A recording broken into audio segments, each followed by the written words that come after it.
Hello everyone, வணக்கம் and welcome to Premi style. இன்றைக்கி வந்து என் டெலிவரி ஸ்டோரியோட பார்ட் 4 தான் நான் சொல்ல போகிறேன். ஸோ போன வீடியோவில் வந்து பாப்பா வந்து டெலிவரி எல்லாம் முடிஞ்சு டிஸ்சார்ஜ் ஆகி வீட்டுக்கு வர வரைக்கும் அந்த ஒரு இதை காமிச்சிருப்பேன். ஸோ வீட்டுக்கு வந்துட்டு அம்மா இங்கே இருந்தாங்க. ஸோ இந்த இடத்துல வந்து நிறைய அந்த கல்ச்சுரல் டிஃப்ரென்சஸ்லாம் இருந்தது. அம்மாவுக்கு அந்த டைமில் வந்து சுத்தமாக புரியல, என்னடா அது இவ்வளோ இதாக இருக்காரு. ஆனால் ஆண்ட்ரூ வந்து என்னை விட்டுட்டு போகவே இல்லை, குழந்தையும் என்னை விட்டுட்டு போகவே இல்லை.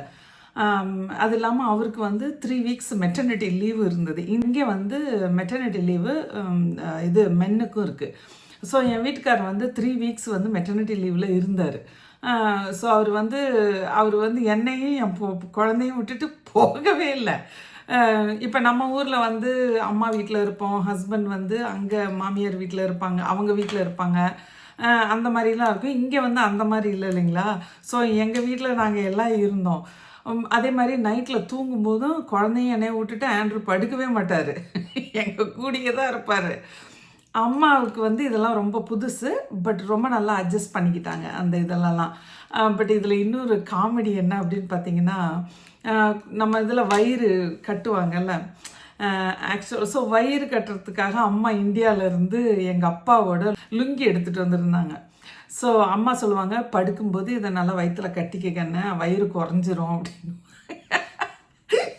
அண்ட் அம்மா கட்டிட்டு நான் படுக்க போவேன், எங்கள் வீட்டுக்காரர் இது என்ன, வாட் இஸ் திஸ் அப்படின்னு எடுத்து விட்டுருவாரு. No no no, you don't have to do all this, you just do some exercise and it will clean up itself அப்படின்னு சொல்லி ஆண்ட்ரூ சொல்லுவார்.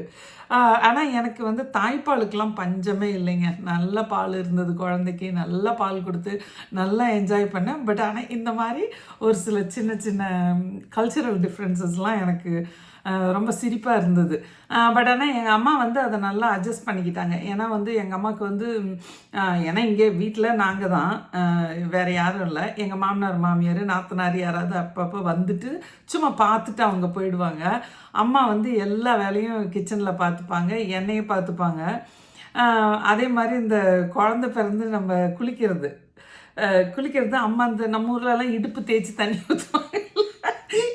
எனக்கு என்ன ஞாபகம் இருக்குது, என் வீட்டுக்காரர் அம்மா அத்தை இன்னொன்று அத்தை ஐ வில் ஹெல்ப் அப்படின்ட்டு வந்துடுவார். செம்ம சிரிப்பாக இருக்கும்.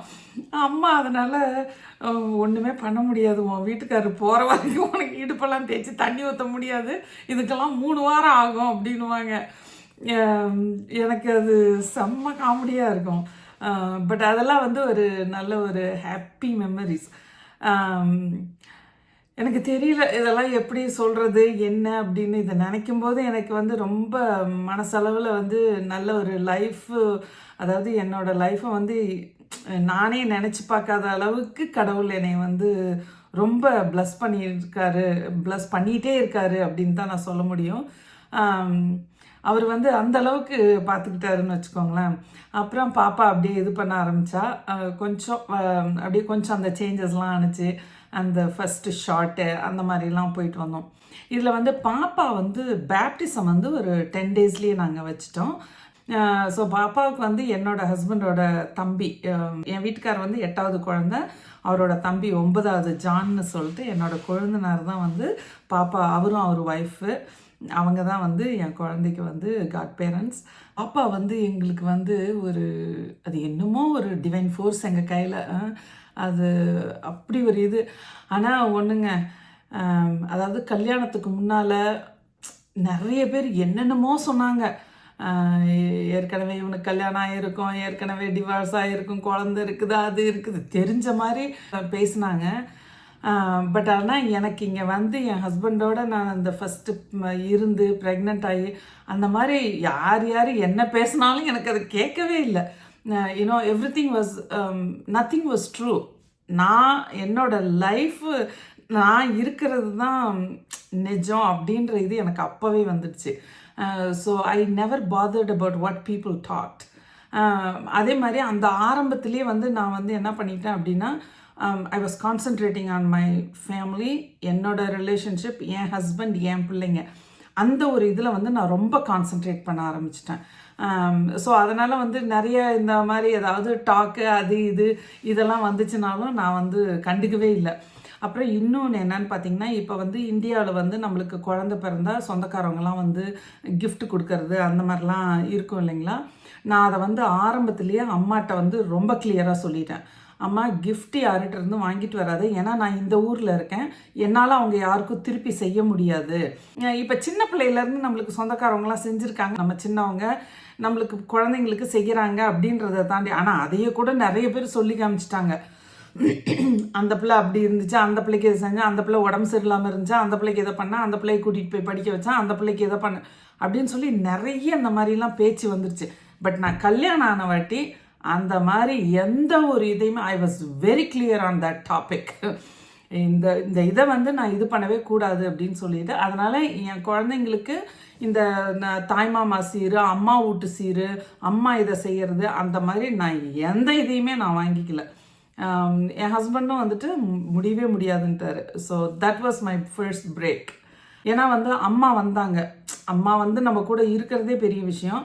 அந்த இதில் வந்து எங்கள் வீட்டில் இருந்த அந்த ஒரு சூழ்நிலைக்கு நான் வந்து அந்த மாதிரி எந்த இதுவுமே வந்து ஒரு இது கூட என் வீட்டுக்காரரும் அதை வேணான்ட்டாரு.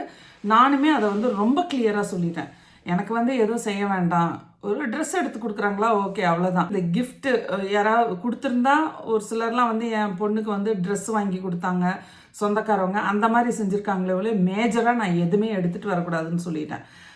ஏன்னா வந்து இங்கே இருக்கிறோம், அதை திருப்பிலாம் செய்ய முடியாது. நம்ம செய்யலை அப்படின்னாலும் அதுக்கு 1000 பேச்சு வரும். மற்றபடி இதுக்கு அவுட் சைடு அத்தைங்க, மற்றபடி அம்மா கூட பிறந்தவங்களோ அப்பா கூட பிறந்தவங்களோ எது செஞ்சாலுமே நான் அம்மாட்ட ஆல்ரெடி நான் ரொம்ப கிளியராக சொல்லி வச்சுருந்தேன். ஆனால் அம்மா அதை வெளியில் சொல்லியிருக்க மாட்டாங்க. ஏன்னா அம்மாவுக்கு வந்து அது எப்படி சொல்ல முடியும், அது எப்படி இப்படின்னு சொல்லிட்டு அம்மா ரொம்ப அதை வந்து ரொம்ப இதாக இருந்தாங்க. பட் நான் வந்து அதை ரொம்ப கிளியராக அப்போவே சொல்லிட்டேன். But I am glad I did that. ஏன்னா இப்போ இவ்வளோ காலம் ஆனவாட்டியும் ஒரு சிலர்லாம் அதை வந்து அவளுக்கு அதை பண்ணேன் இதை பண்ணனேன்னு ஒரு சில இதெல்லாம் நம்மளுக்கு கேட்கும்போது, அப்பா சாமி நல்ல வேலைடா அப்படின்னு தோணுது. அவனுக்கு அதை செஞ்சேன், இவளுக்கு இதை செஞ்சேன் அப்படின்னு சொல்லி எல்லாரும் சொல்கிறாங்க. அதை சொல்லும்போது எனக்கு oh my God, I was so safe அப்படின்னு சொல்லி எனக்கு சொல்ல தோணும். ஓகேங்க, இந்த வீடியோவை நீங்கள் எல்லாம் என்ஜாய் பண்ணியிருப்பீங்கன்னு நினைக்கிறேன். உங்களை இன்னொரு நல்ல வீடியோவை பார்க்குறேன். அது வரைக்கும் you all take care. Next delivery ஸ்டோரியோட 5th பார்ட்டில் என்ன ஆச்சு, அது பயங்கர எக்ஸைட்டிங்காக தான் இருக்கும். என்ன ஆச்சு அப்படின்றத நான் அப்புறமா சொல்கிறேன். ஓகேங்களா? Bye. Thank you. Thanks for watching my video and thanks for your continued support. Thank you. Bye.